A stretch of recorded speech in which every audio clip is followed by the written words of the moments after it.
Located on 85 acres and managed by the City of Santa Rosa's Utilities Department, the Laguna Treatment Plant services a wide geographical area with over 250,000 residents.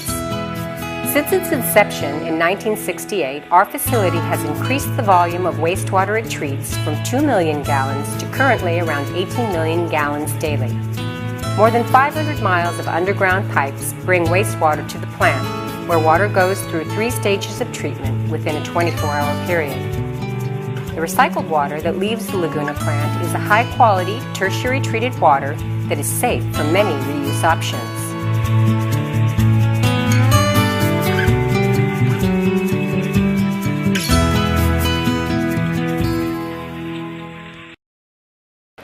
Okay, so in a moment we're going to head over to primary, our first step of treatment, where solids are settled out. And what we'll find is underneath us are 500 miles of underground pipe converging in 5 major trunk lines at the base of the building over here.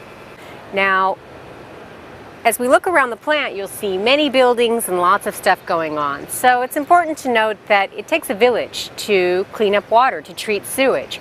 We've already seen what's going on for support services and administration and lab. Out here in the plant, we have state licensed operators that run this facility.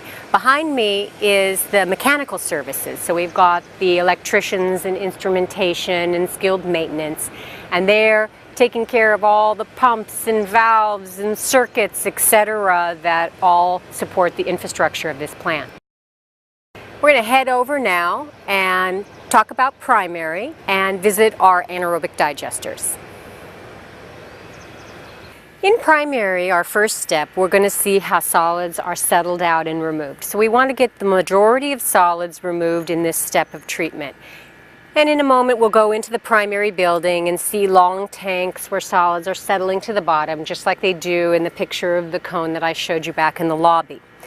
Okay, once we've got the solids on the bottom, a big conveyor is going to push along the bottom of the tank, move all the solids, and pipe them over to these big round buildings.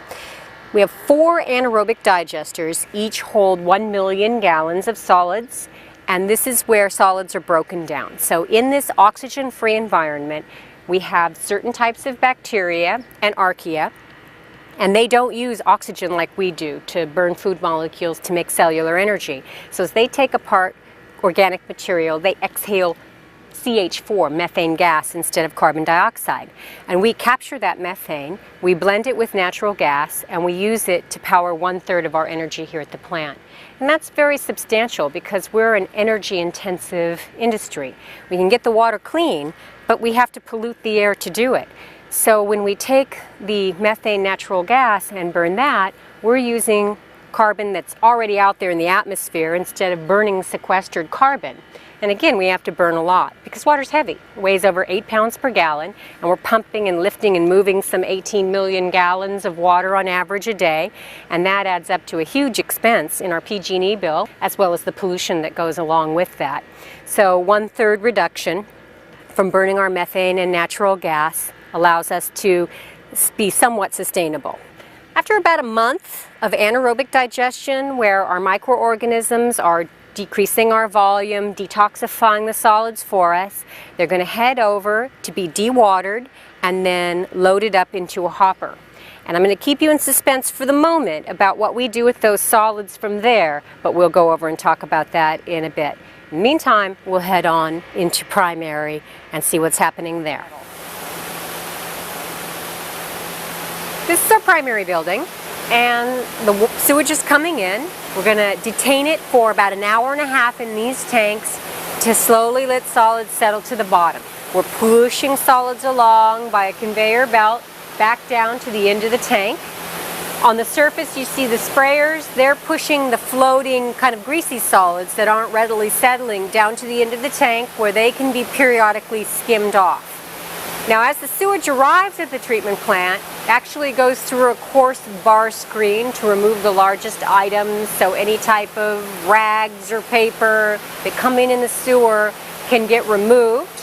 And then we roll the sewage in an aeration tank to make the grit and the biggest solids settle out quickly, So food from people's garbage disposals, etc., is settled out and removed. That small quantity of material is landfilled, and then everything else comes in these tanks to allow all of the dissolved and floating solids to settle. At the end of the tank here, water is collected at the surface where it's cleanest, and it moves to secondary, and secondary is our next stop. We're standing at secondary now, and in between primary and secondary tanks, we can temporarily detain water. So just out of sight, back here are our flow equalization basins, which allow us to bring a constant flow into these tanks, because our system works best when we feed our bacteria a consistent amount of food. During the morning rush, when everybody is using their shower and their sink, that means a pulse of water coming in mid-morning. We can detain water and then bring it back in when we're ready. During those big storm events that we were talking about, where we get storm water into our system, same thing.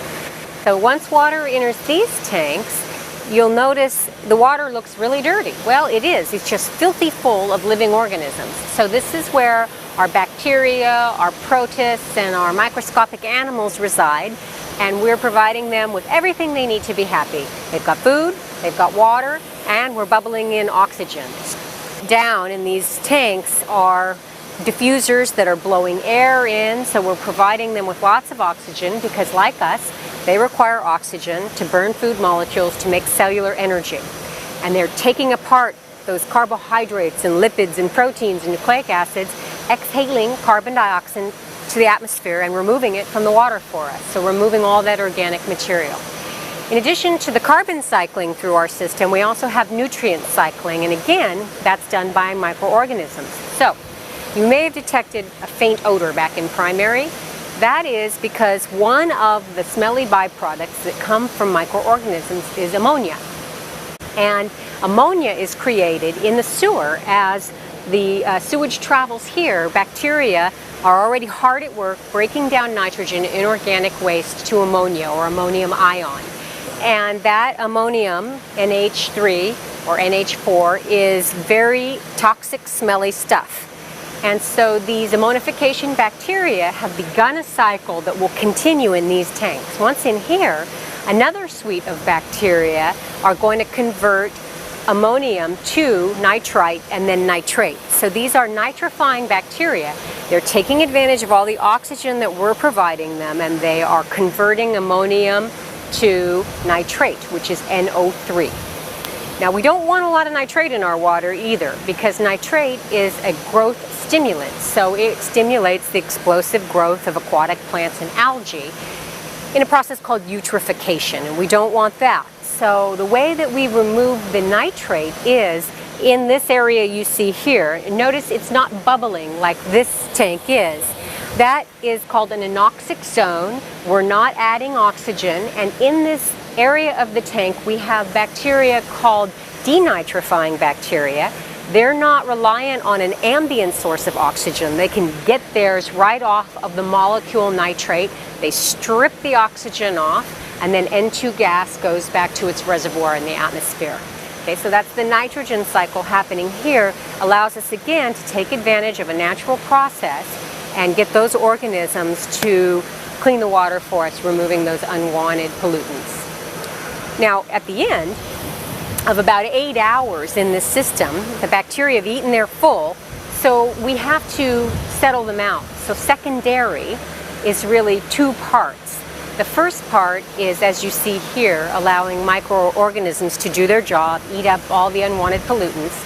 And the second part is right around the corner, so we'll head to the clarification basins and we'll see how we settle out and remove bacteria.